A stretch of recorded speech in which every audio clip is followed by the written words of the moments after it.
On Monday, I shared a reflection from our district superintendent, Sang-Won Do. He wrote about Abraham Lincoln, and I think Lincoln, too, is an example that reflects this pattern in Philippians 2. It was likely that Lincoln suffered from what we know as depression today. Often depression is seen as weakness, or something that Lincoln had to kind of overcome in order to be a strong leader.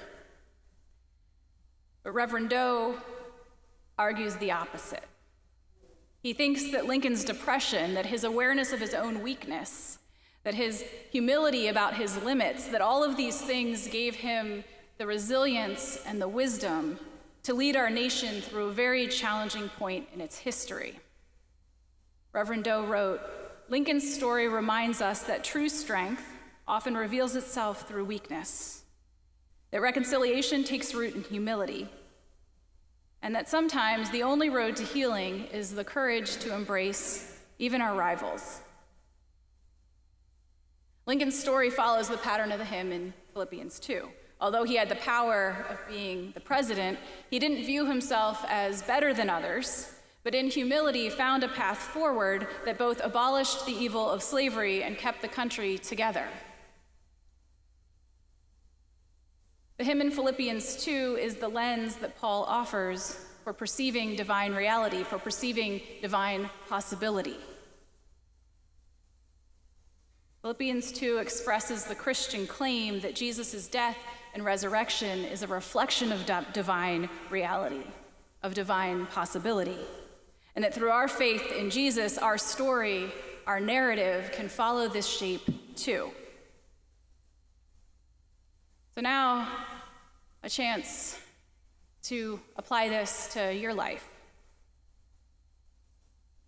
Think of a time when you experienced emptiness or humility, a low point.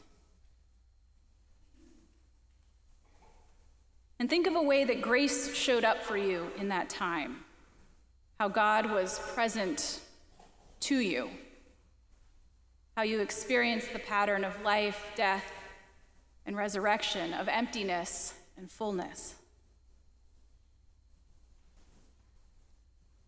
Or maybe you're still in that emptiness part of it. How might the lens of Philippians 2 offer you hope or encouragement in the pattern of divine reality, the pattern of divine possibility? How might Philippians 2 offer you hope in the midst of that empty point that you might be at? And one more thing. Consider how you might be present to someone else in their moment of emptiness. Not trying to fix it for them or trying to make it go away for them, but just being there.